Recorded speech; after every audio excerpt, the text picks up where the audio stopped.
The roar was deafening. 17-year-old Ryan Murphy crossed the finish line at Belmont Park on a humid June afternoon in 2001, and for 3 perfect seconds, the world belonged to him. The horse beneath him, a 7-year-old gelding named Honest Thunder, had been given 30-to-1 odds. Nobody expected them to win. Nobody except Ryan. The crowd erupted. Bettors who'd taken a chance screamed themselves hoarse. Ryan stood in the stirrups, his face splitting into a grin that belonged to someone who'd just proved every doubter wrong. The summer sun caught the dirt kicked up by 12 horses, turning it into gold dust. This was it. This was everything he'd worked for since he was 12 years old, mucking stalls before dawn and begging trainers to let him ride. He guided Honest Thunder into the winner's circle, and the noise somehow got louder. Cameras flashed. Reporters shouted questions. His trainer, Mickey Doyle, grabbed his shoulders the moment his boots hit the ground, shaking him with pride and disbelief. "You did it, kid. You actually did it." Ryan's hands were still trembling from adrenaline. His mouth was dry. He couldn't stop smiling. The interviews came next, a blur of microphones and congratulations and questions about how it felt to pull off the upset of the season. Ryan answered them all, his voice cracking with excitement, his responses fumbling but honest. He was just a kid from Queens who loved horses more than anything else in the world. By 5:30, the crowd had thinned. The reporters packed up their equipment. The sun was starting its slow descent, painting the sky in shades of orange and pink. Ryan's legs felt like rubber as he walked back toward the jockey's locker room, his helmet tucked under his arm, still wearing his silks. Other riders clapped him on the back as he passed. Someone promised to buy him a drink when he turned 21. He laughed. "I'll hold you to that." The hallway leading to the locker rooms was quieter. His footsteps echoed on the concrete. The smell of horses and hay and sweat faded, replaced by the industrial scent of cleaning products and old paint. He pushed open the door, stepped inside, and nothing. He won the biggest race of his life, walked down a hallway, and vanished forever. No goodbye, no struggle, no witnesses, no trace, just silence. And the question that would haunt everyone who knew him: how does a 17-year-old disappear from one of the most watched venues in New York without a single person seeing anything? The truth stayed buried for 3 years. But when it finally surfaced, it would reveal something far darker than anyone imagined. 3 years later, Liam Murphy's hands were calloused and scarred from construction work, but they never stopped shaking when he thought about his brother. August 2004. Queens. The summer heat was brutal, turning the city into a pressure cooker of concrete and exhaust fumes. Liam stood on scaffolding 17 floors above the street, drilling bolts into steel beams, his shirt soaked through with sweat. The physical exhaustion helped. It kept his mind from circling back to the same impossible questions that had consumed the last 3 years of his life. 17-year-olds don't just evaporate. The police had investigated. Of course they had. Missing teenager, last seen at Belmont Park. No history of running away, no known enemies, no drugs, no gang affiliations. They'd interviewed everyone at the track: trainers, jockeys, stable hands, security guards. They'd pulled surveillance footage, checked his bank account, tracked his phone records. Nothing. The detectives had theories. Ryan ran away, started a new life somewhere else. Ryan got mixed up with the wrong people. Maybe drugs, maybe debt. Ryan had a secret girlfriend, a secret life, secret problems. Every theory felt like an insult to who his brother actually was. Ryan wasn't complicated. He loved horses. He loved racing. He lived for those few minutes on the track when nothing else existed except speed and wind, and the animal beneath him moving like thunder. He wouldn't have run away from that. The case went cold after 6 months. Liam watched it happen in real time. Watched the detectives' phone calls become less frequent. Watched the sympathy in people's eyes curdle into discomfort. Watched his parents fold into themselves like paper dolls left in the rain. His mother stopped cooking. His father stopped talking about anything that mattered. The house became a mausoleum where a ghost no one could name lived in every room. Liam refused to accept it. He kept Ryan's number in his phone, kept his bedroom exactly as he'd left it, kept asking questions at the track even when people started avoiding him, their faces tight with something that looked like fear disguised as impatience. "You need to let go," someone told him once. "Move on." But how do you move on when you don't know what you're moving on from? The detective who'd handled Ryan's case, a tired-looking woman named Sarah Chen, had been kind but honest. "Sometimes people don't want to be found, Liam. Sometimes they have reasons we'll never understand." "Not Ryan," he'd said. "You didn't know him." "Maybe," she'd replied. "But I've seen a lot of cases. And the ones that stay cold, they usually stay cold for a reason." That conversation had been 2 years ago. Liam hadn't heard from Detective Chen since. So when two detectives showed up at the construction site on a Wednesday afternoon in August, their faces grim, their presence completely unexpected, Liam knew immediately that something had changed. He climbed down from the scaffolding, his heart suddenly pounding harder than it had in 3 years.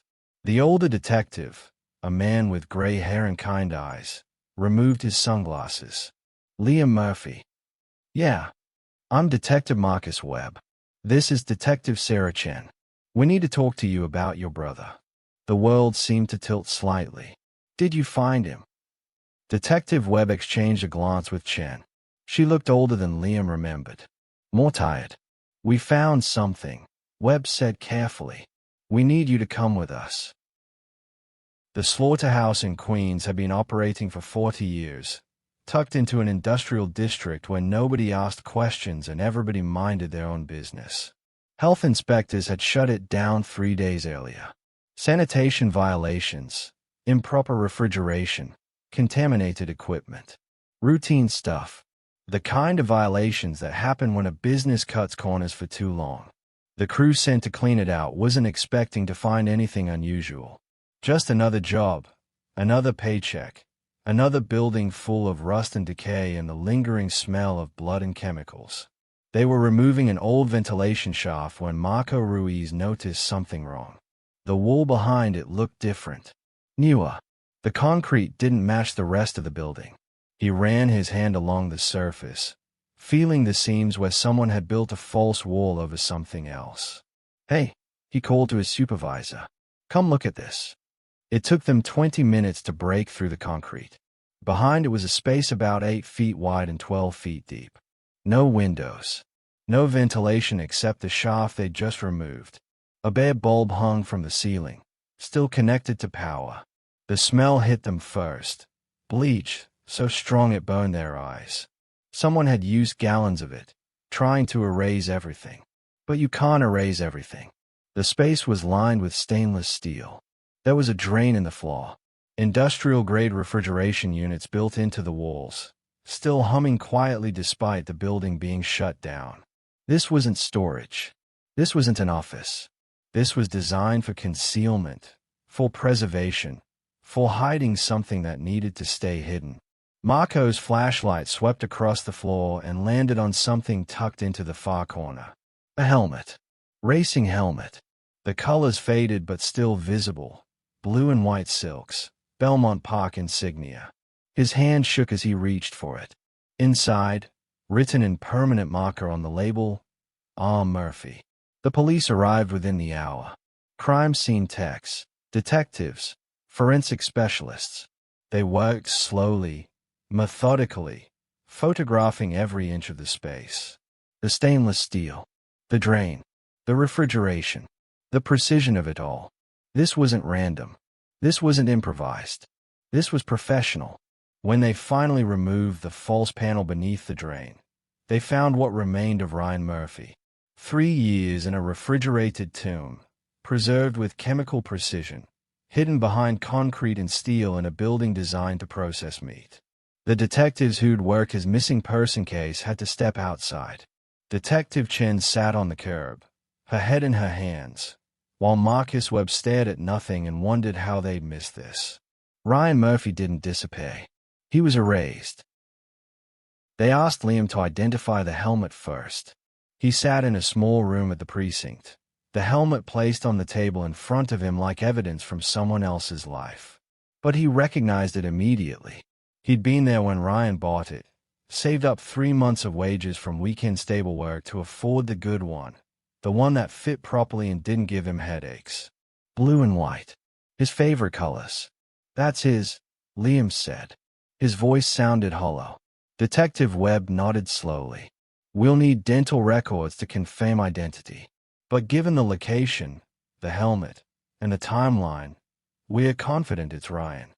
Confident. Such a clinical word for the end of everything. How? Liam's throat felt tight. How did he? What happened? We're still investigating. But Liam, Webb leaned forward. This is now a homicide investigation. Your brother didn't run away. He didn't have an accident. Someone killed him, and they went to extreme lengths to hide it. The medical examiner's report would come later. Blunt force trauma to the head. Quick, efficient, probably died instantly. Small mercies in a story with no mercy. The dental records matched 3 days later. Liam's mother collapsed when they told her. His father just sat there, frozen, like his body couldn't process what his brain was hearing. Liam felt something inside himself shatter. Not hope, because hope had been dying slowly for 3 years, but the last fragile possibility that maybe, somehow, Ryan was still out there living some other life. The funeral was small. Closed casket. What was left of Ryan after 3 years in that place wasn't something anyone needed to see. People came who hadn't spoken to the family in years, offering condolences that felt like sandpaper. At least now you know. At least you can have closure. At least you can move forward. Closure. As if knowing your brother was murdered and hidden in a slaughterhouse brought any kind of peace. Liam stood at the gravesite and felt nothing except a cold, burning rage that settled into his bones and wouldn't leave. This didn't bring closure. This lit a fire. 3 days after the funeral, Liam showed up at the precinct. Detective Webb looked up from his desk, unsurprised. I want to help, Liam said. This is a police investigation. He was my brother. Liam's voice was steady. You had 3 years to find him when he was missing. Now he's been murdered, and I'm not sitting on the sidelines. Tell me what you need. Tell me what I can do. Webb studied him for a long moment. Then he pulled out a file, thick with papers and photographs. All right, he said. But you need to understand something. Whoever did this, they are not amateurs. They had resources, planning, connections. This goes deeper than a simple murder. How deep? Webb opened the file. The first page showed a photograph of Belmont Park. That's what we're trying to find out. But every road we follow leads back to the same place. The track. The place where Ryan had been happiest. The place where he'd won his biggest victory. The place where someone had decided he needed to die. Belmont Park felt different now. Liam walked through the stable area on a gray morning in September, and everywhere he looked, people avoided his eyes. Grooms who'd known Ryan, who'd worked alongside him, suddenly had urgent business elsewhere when they saw Liam coming. Trainers who'd congratulated Ryan after his victory now hurried past with barely a nod. The silence wasn't ignorance. It was fear. He found one of Ryan's old friends, a stable hand named Tommy Chen, mucking out a stall. Tommy had been at the track for 15 years, knew everyone, saw everything. Tommy, Liam called. Tommy's shoulders tensed. He didn't turn around. I'm busy, man. 5 minutes. That's all I'm asking. I don't know anything. You know something. Liam stepped closer. Everyone here knows something. Ryan didn't just vanish. Someone saw something, heard something. You need to leave this alone. Tommy finally turned, and his face was pale. Seriously, Liam. Let the cops handle it. The cops have been handling it for 3 years. Now I'm handling it. Tommy glanced around nervously, as if afraid someone might be listening. When he spoke again, his voice was barely above a whisper. People who ask questions about that day, bad things happen to them. What kind of bad things? The kind where you suddenly can't find work anymore. Or you have an accident. Or you just leave town and nobody hears from you again. Tommy's hands were shaking. I got a wife, Liam. 2 kids. I can't. Did you see Ryan that day? After the race? Tommy closed his eyes. For a moment, Liam thought he might actually answer. Then he shook his head and went back to work, his movements stiff with tension. I'm sorry about your brother. I really am. But I can't help you. Liam tried 3 more people that day. A jockey who'd ridden in the same race as Ryan. A security guard who'd been on duty. A betting clerk who'd processed tickets. Every single one of them had the same reaction. Fear. Immediate, palpable fear. Someone had made it very clear what happened to people who talked about Ryan Murphy. Detective Webb was waiting for him in the parking lot when Liam finally gave up. Any luck? Webb asked, though his tone suggested he already knew the answer. They're terrified. All of them. I know. We hit the same wall 3 years ago. Webb leaned against his car. But we might have a lead. Ryan's trainer, Mickey Doyle. You know him. Of course. Mickey trained Ryan for 2 years.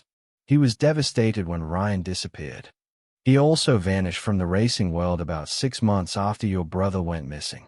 Stopped training. Stopped working at any track in the tri-state area. Just dropped off the map. Where is he now? Saratoga. Working as a stable hand under a different name.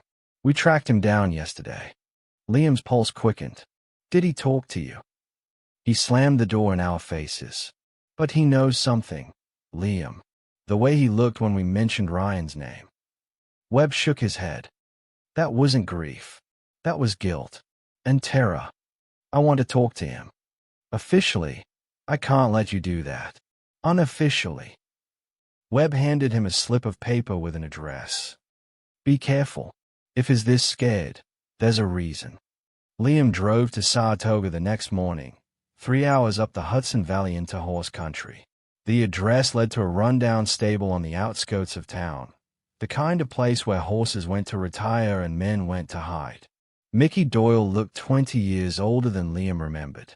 His face was weathered and hollow, his hands trembled constantly, and he smelled like whiskey even at 10 in the morning. When he saw Liam, his face went white. No, Mickey said immediately. No, you need to leave. Mickey, I just want to talk. I can't, Liam. Please. There were tears in his eyes. I'm sorry about Ryan. I'm so goddamn sorry. But I can't help you. Why not? What are you afraid of? Mickey's laugh was bitter and broken. What am I afraid of? Everything. Everyone. I should have died 3 years ago, and the only reason I'm still breathing is because I kept my mouth shut and disappeared. Mickey. They told me what would happen if I talked. They showed me what they do to people who don't listen. His voice cracked. I had a daughter, Liam, 8 years old. They sent me a photograph of her at her school playground. Just her playing, nothing else. But the message was clear. Liam felt cold. Who threatened you? Mickey shook his head, backing toward his trailer. I moved her and her mother to California. I haven't seen them in 3 years. I work here under a fake name. I don't make friends. I don't cause trouble. And I survive. That's all I can do. Ryan's dead, Mickey. Someone murdered him and hid his body in a slaughterhouse. Don't you think he deserves? I know. Mickey's shout echoed across the empty stable yard. I know what happened to him, and I hate myself every single day for not being able to stop it. But I can't bring him back, and I won't let them kill anyone else. He disappeared into his trailer and slammed the door. Liam stood there for a long time, staring at the peeling paint and broken windows, understanding finally what Detective Webb had meant. People weren't silent because they didn't know. They were silent because they were terrified. And whoever had killed Ryan Murphy had made damn sure that terror ran deep. Detective Webb's office was covered in photographs and documents when Liam returned to New York. Shell corporations, business licenses, property records, a web of connections that sprawled across 3 states, all leading back to a single name, Anthony Russo. The butcher, Webb said, tapping a photograph on his desk. It showed a man in his 50s with silver hair and cold eyes, dressed in an expensive suit. That's what they call him. Started in the meatpacking district in the 80s. Built an empire on legitimate business fronts, hiding extremely illegitimate operations. Liam studied the photograph. You think he killed Ryan? I think he ordered it. The slaughterhouse where we found your brother's body. It's owned by a shell corporation that traces back to Russo's organization. He's run that building for 20 years. So arrest him. It's not that simple. Detective Chen entered the office, carrying another file. Russo's smart. He keeps himself insulated from the actual crimes. Everything's done through intermediaries, shell companies, people who can't be traced directly back to him. She spread out more photographs. Buildings, businesses, faces Liam didn't recognize. He's built an empire on illegal gambling. Sports betting, mostly. Horse racing is his specialty. He's got bookies, fixers, enforcers, a whole network designed to make sure the right horses win and the wrong horses lose. And if someone doesn't cooperate? Liam asked. Webb's expression darkened. Then they disappear. We've had 3 unsolved cases in the last decade that fit the pattern. All connected to racing. All bodies found in properties tied to Russo's organization. All killed with professional precision. Why hasn't anyone stopped him? Because nobody talks, Chen said quietly. And the few people who tried, well, they don't talk anymore either. Liam's mind was racing. So Ryan somehow got caught up in Russo's operation. Not somehow. We think Ryan was targeted specifically. Webb pulled out another document. The race Ryan won, the one at Belmont in 2001, there was unusual betting activity that day. Large sums of money placed on other horses, specifically against Ryan and on his Thunder. They expected him to lose. They expected him to make sure he lost. Race fixing isn't about predicting outcomes, Liam. It's about controlling them. The realization hit like a freight train. You think someone tried to make Ryan throw the race. We think someone did more than try. But Ryan was 17 years old, riding the biggest race of his life. And he... Webb's voice softened. He won. Honestly. Legitimately. Against impossible odds. Chen picked up where Webb left off. And when he crossed that finish line first, he destroyed millions of dollars in fixed bets. He broke a system that doesn't forgive defiance. Liam sat down heavily. His hands were shaking again. They killed him because he won. They killed him because he wouldn't lose, Webb said. This wasn't about Ryan personally. This was about sending a message. If a 17-year-old kid could defy them and live, then anyone could. They had to make an example. Professional, Liam said numbly, remembering the hidden chamber, the precision, the cold efficiency of it all. You said it was professional. That's Russo's signature. Quick, clean, hidden. He uses the slaughterhouse as a disposal site for problems that need to disappear. We found 3 other bodies in buildings he owns over the years. Always the same method. Always impossible to trace back to him directly. Chen hesitated, then added, Liam, we need you to understand something. Going after Russo isn't like going after a normal suspect. He has money, power, connections in places we can't even touch, and has killed people for less than what you're doing right now. I don't care. You should, Webb said seriously. Because if Russo ordered Ryan killed, then is capable of ordering anyone killed, including you. Liam met his eyes. Then I guess we'd better work fast. What's our next move? Webb and Chen exchanged glances. Finally, Webb pulled out another file. We need proof. Real, concrete evidence that connects Russo to Ryan's murder. And to get that, we need to find someone who was involved in the race fixing. Someone who knows how the system worked. Mickey Doyle knows. Mickey Doyle is too scared to testify.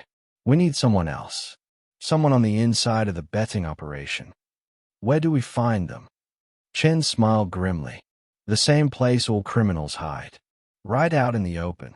There's a bookie who used to run bets for Russo's operation. He got out a few years ago, moved to Brooklyn, keeps his head down. But he kept records, notes, documentation. Why would he do that? Insurance, Webb said. Smart criminals always keep insurance in case their bosses decide they are a liability. This guy's name is Vincent Caruso, and if anyone can tell us what happened the day Ryan won that race, it's him. Will he talk? For the right motivation? Maybe. Webb stood. We visit him tomorrow. But Liam, stay alert. If we found him, Russo's people can too. And if they think he's about to talk. He didn't need to finish the sentence. If Russo thought Vincent Caruso was about to expose his operation, Vincent Caruso would end up in a hidden chamber just like Ryan had.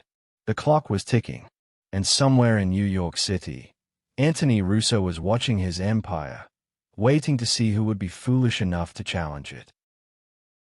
Vincent Caruso lived in a fourth-floor walk-up in Sunset Park, Brooklyn, in a neighborhood where nobody asked questions and everybody pretended not to notice things.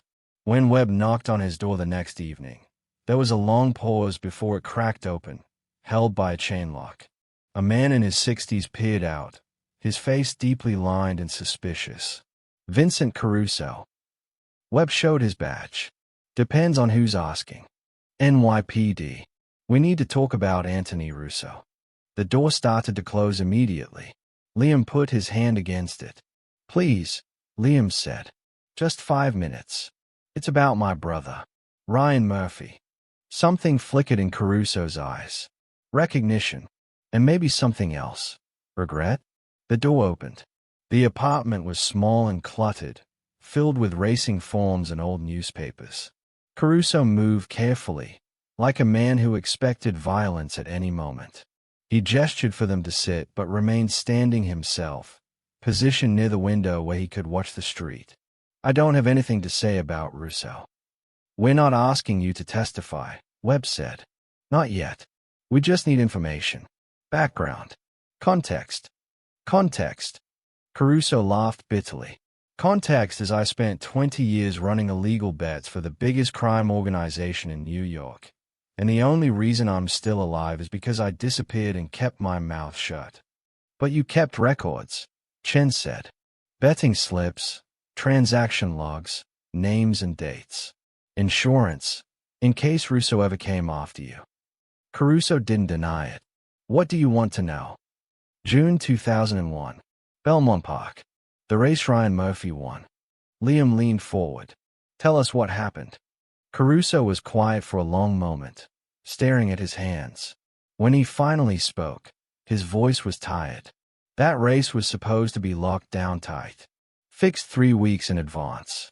The winner was already decided, and everyone involved knew their roles. Russo had millions riding on it. His money, plus money from other organizations who used his operation to place bets. How does fixing a race work? Liam asked. Lots of ways. Sometimes you bribe the jockeys to hold their horses back. Sometimes you drug the favorites. Sometimes you create situations during the race, accidents, interference, things that look natural but aren't. Caruso walked to a filing cabinet and pulled out a folder. But the easiest way is to control who rides. If you own the jockey, you own the race.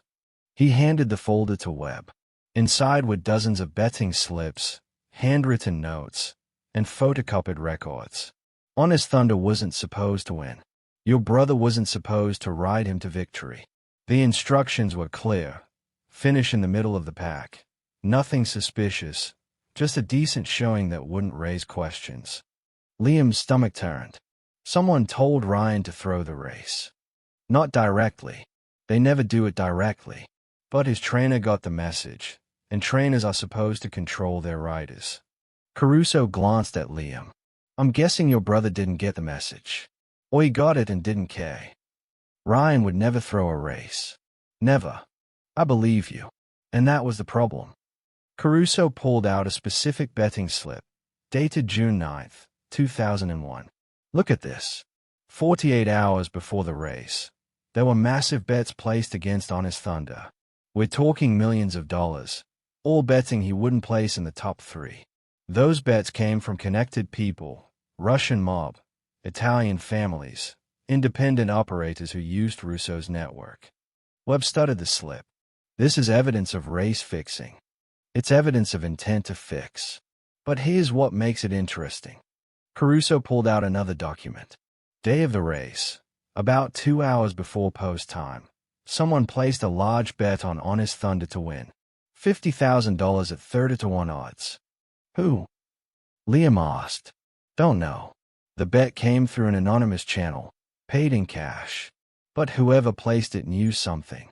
Either they knew the fix was in and decided to bet against it, or... Caruso hesitated. Or what? Or they knew Ryan Murphy was going to ride honestly no matter what anyone told him to do, and they saw an opportunity. The room fell silent except for the distant sound of traffic. Chen spoke carefully. So what you're saying is, Ryan's victory didn't just cost Russo millions. It made someone else very rich. Exactly. And in Russo's world, that's worse than stealing from him directly. Because it means someone inside his operation either betrayed him or was incompetent enough to let a 17-year-old kid ruin everything. That's why they killed him, Liam said quietly. Not just because he won. Because he exposed a weakness in their system. Your brother didn't just win a race. Caruso's voice was heavy with something like respect. He broke a system that wasn't supposed to break. And systems don't forgive defiance. Webb gathered the documents carefully. Will you testify to this? No. Vincent. You don't understand. Russo didn't just threaten me. He made examples of people before me. There was a guy, Tommy Brands, who tried to go to the FBI in '98 about the race fixing. They found him in 6 different dumpsters across Queens. Caruso's hands were shaking. I'm not brave, detective. I'm a coward who wants to live. But you're keeping these records. Because if Russo ever decides I'm a liability, maybe these records will buy me time. Or maybe they'll just confirm what he already knows, that I can hurt him if he hurts me. Caruso looked at Liam. I'm sorry about your brother. I really am. He sounds like he was a good kid. Honest. That's rare in this world. It got him killed, Liam said. Yeah, it usually does. They left Caruso's apartment with a folder full of evidence and the beginning of a case. But as they walked down the dark stairs, Webb's phone rang. He answered, listened for 30 seconds, and his face went pale. We need to move. Now. What happened? Chen asked. Mickey Doyle. Someone found him in Saratoga an hour ago. He's dead. The drive back to Saratoga took 2.5 hours, but Liam barely remembered it. The scene when they arrived was cordoned off with police tape, crime scene techs moving efficiently through Mickey's trailer. The local detective in charge looked grim. Single gunshot to the head, execution style. No witnesses, no forensics so far. Professional. Liam stared at the trailer, remembering Mickey's fear, his guilt, his tears. They killed him because we talked to him. We don't know that, Webb started to say. But Chen cut him off. Yes, we do. Someone's watching us. They know we're investigating, and they are eliminating anyone who might talk. Then we need to move faster, Liam said, before they eliminate everyone. Webb nodded slowly. We need to get Caruso into protective custody. Tonight. But when they called Caruso's number an hour later, there was no answer. And when they reached his apartment at 2 in the morning, the door was open and the apartment was empty. All the records were gone. Vincent Caruso had vanished. The only thing left was a note on the kitchen table, written in shaky handwriting. I'm sorry. I can't do this. They'd gotten close to the truth. And now the truth was protecting itself the only way it knew how, by eliminating everyone who knew it. 3 days after Mickey Doyle's murder, Liam found the hook. It was hanging on the handle of his apartment door when he came home from work. A butcher's hook, industrial-grade steel, still stained with something dark that might have been rust or might have been blood. No note. No message. Just the hook. But the message was clay. He called Webb immediately. The detective arrived with a forensics team, and they photographed the hook, bagged it as evidence, checked Liam's door for signs of forced entry. Nothing. Whoever had left it had done so without leaving a trace. "You need to leave town," Webb said. "Tonight. We can put you somewhere safe."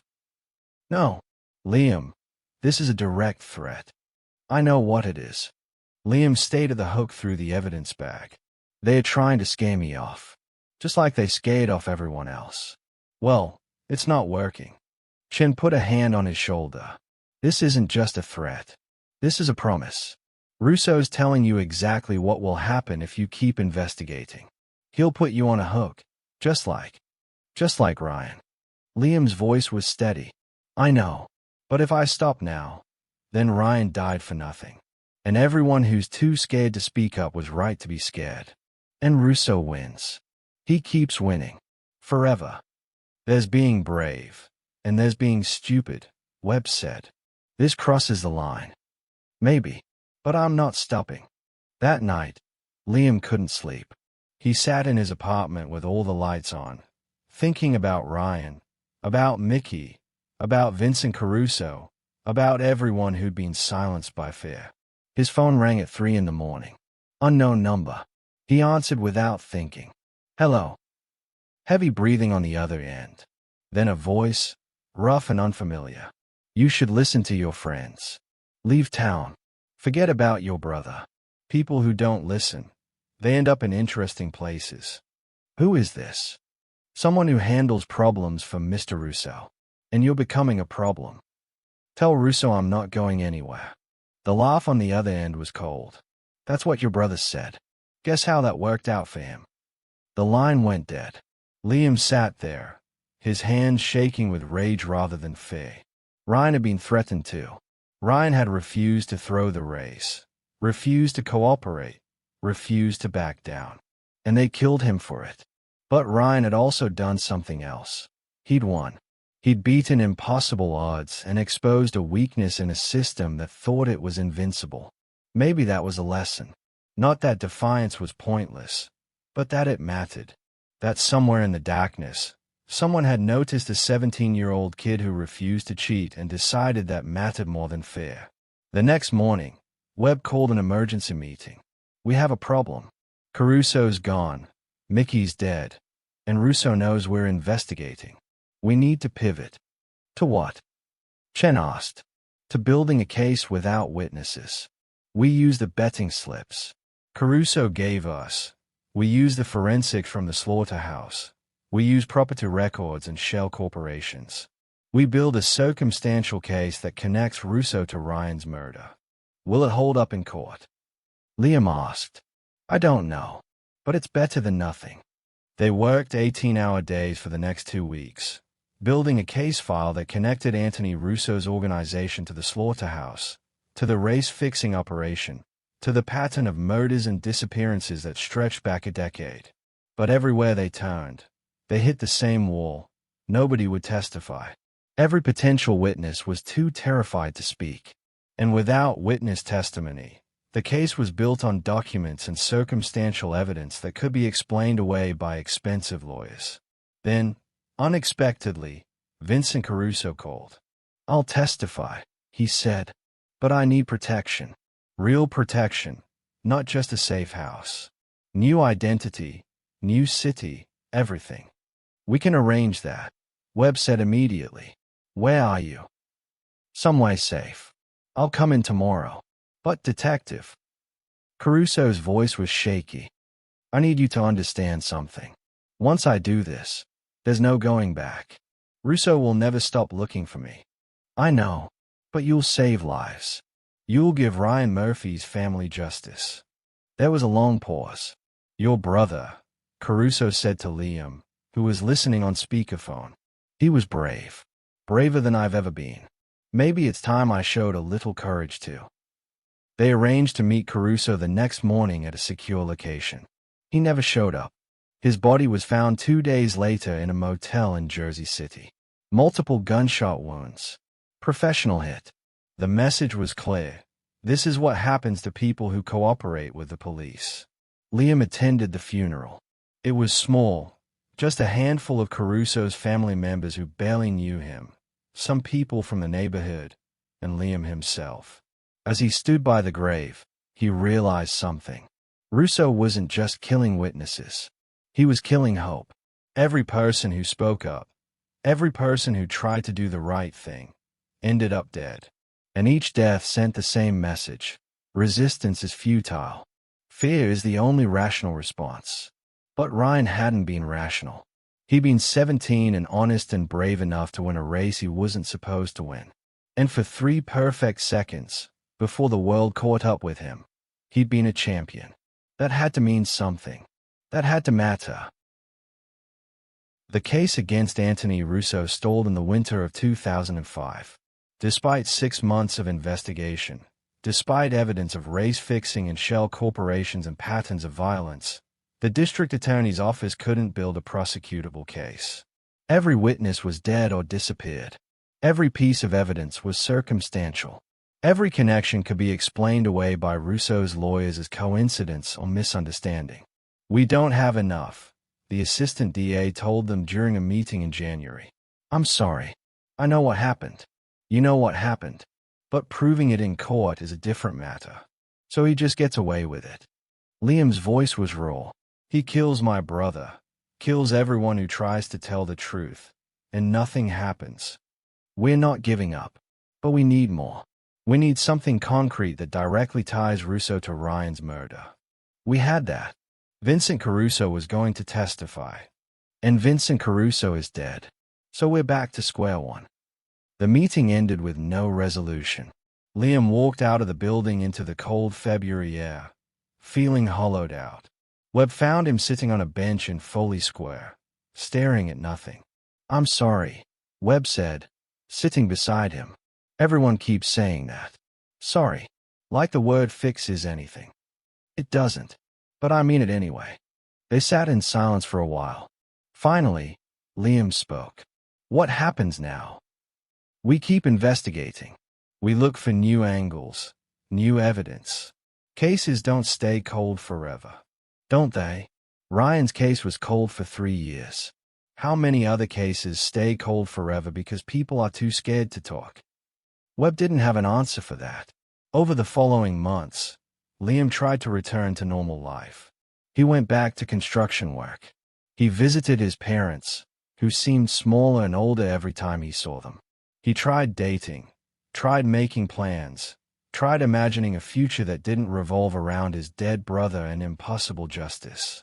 But everywhere he went, he felt the weight of unfinished business. Ryan was dead. Everyone knew who killed him, and nothing was being done about it.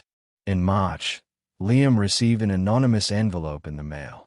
Inside was a newspaper clipping about Anthony Russo receiving an award from a local business organization for his contributions to the community. There was a photograph of Russo shaking hands with the mayor, smiling. The message was clear. "I won. I'm untouchable. And there's nothing you can do about it." Liam showed the clipping to Webb. "Is taunting us," Webb said grimly. "Can we use this somehow? Can we?" "No. Being an arrogant bastard isn't a crime." Webb rubbed his face, exhausted. "I'm sorry, Liam. I really thought we'd get him." "So did I." But as Liam walked home that evening, he realized something. Russo might have won legally, but he hadn't won completely. Because Ryan's story was now known.